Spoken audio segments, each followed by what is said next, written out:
Bread biryani ready பண்ணலாங்களா? அதுக்கு இஞ்சி பூண்டு பச்சை மிளகா புதினா இதை அரைக்கிறதுக்கு எடுத்து வச்சுக்கோங்க. தாளிக்கிறதுக்கு வெங்காயம் புதினா பொடியாக நறுக்கின கேரட், அது இல்லாமல் பட்டை லவங்கம், அரிசி கழுவி வச்சுக்கோங்க.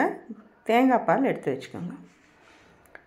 குக்கரில் ஆயில் ஊற்றி சூடு ஏறினதுக்கப்புறம் பட்டை லவங்கம் போட்டு தாளிச்சிடுங்க.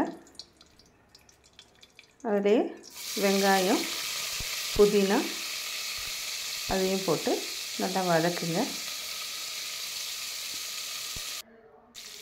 அது ஓரளவு நல்லா வதங்கினதுக்கப்புறம் அதில் கேரட் சேர்த்துடுங்க.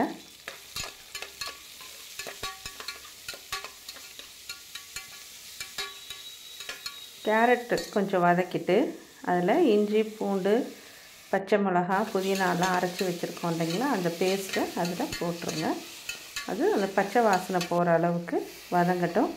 அது வதங்கினதுக்கப்புறமா தேங்காய் பால் 1 டம்ளர் சேர்த்துருங்க. அரிசி கழுவுறப்பவே நல்லா கழுவிட்டு, இப்போ 1 டம்ளர் அரிசினா அதை நல்லா கழுவி சுத்தமாக தண்ணி இருத்துட்டு 1 டம்ளர் தண்ணி ஊற்றி ஊற வச்சுடுங்க.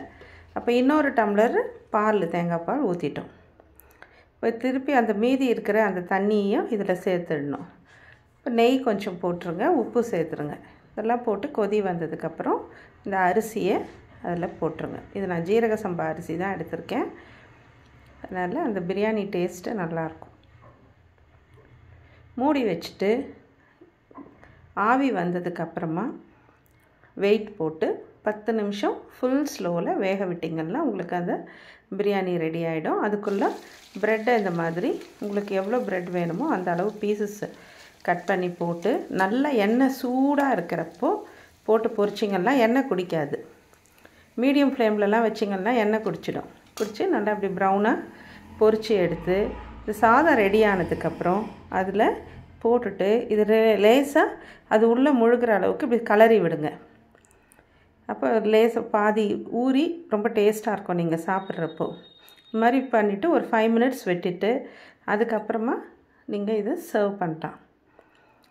ரொம்ப போட்டு கலரிடாதீங்க, சாதம் ஏன்னா வெந்த உடனே கலர்னோம்னா மொதையாயிடும். இப்போ இந்த மாதிரி பண்ணிங்கன்னா பலப்பலான்னு உங்கள் பிரியாணி ரெடி.